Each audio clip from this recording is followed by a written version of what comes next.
شاهزاده رضا پهلوی، یکی از استدلال‌های مخالفان حمله نظامی اینه که خب فرمان جنگ فقط در دست قدرتیه که جنگ رو آغاز میکنه و رهبری میکنه، نه در دست کسی که خواستار حمله است.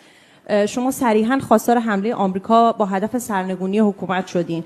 حالا اگه این مذاکره به بنبست برسه و حمله نظامی صورت بگیره، اما از اونجا که فرمان حمله در دست شما فرمان در دست شما نیست، یا ممکنه فقط مثلا منجر به کشته شدن خامنه‌ای، از بین رفتن تأسیسات اتمی و موشکی، نابودی زیرساخت‌های کشور و مثل هر جنگ دیگه‌ای کشته شدن یه تعدادی غیر نظامی بشه و اما به جای اینکه حکومت سرنگون بشه فقط سرکوب شدیدتر بشه.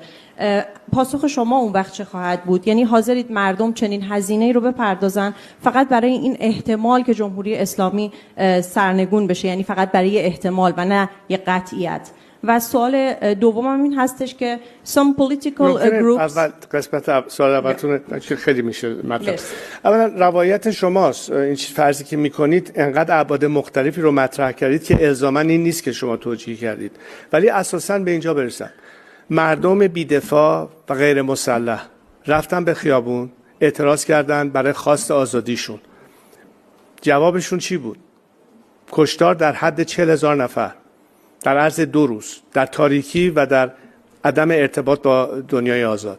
حکومتی که بر علیه مردم خودش جنگ می‌طلبه، فکر می‌کنید از طریق مسالمت‌آمیز قدرت را ترک خواهد کرد؟ قطعاً مردم بی‌دفاع احتیاج به یک کمکی دارند برای اینکه لااقل یک فرصت واقعی داشته باشند برای اینکه به اهداف آزادیشون برسن. حکومت که به این شکل و در این حد جنایت کرده و عوامل سرکوبش مانع اصلی موفقیت این انقلاب مردم هست، قطعاً با یک کمک خارجی میتونن این کمک رو به دست بیارن.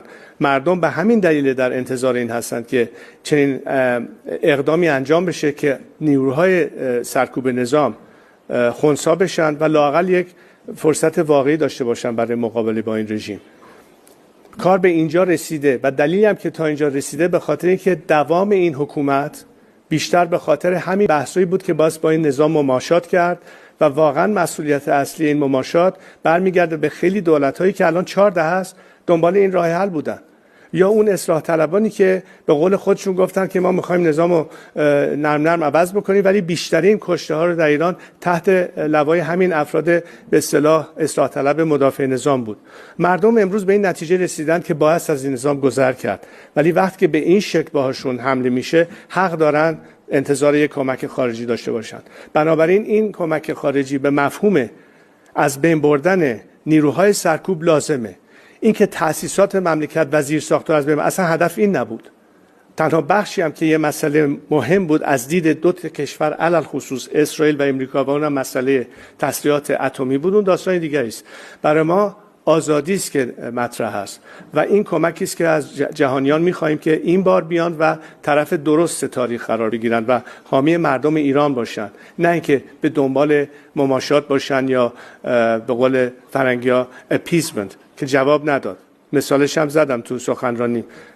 هیتلر رو سعی کردن به اصطلاح اپیز بکنن، نتیجهش چی شد؟ جنگ جهانی دوم.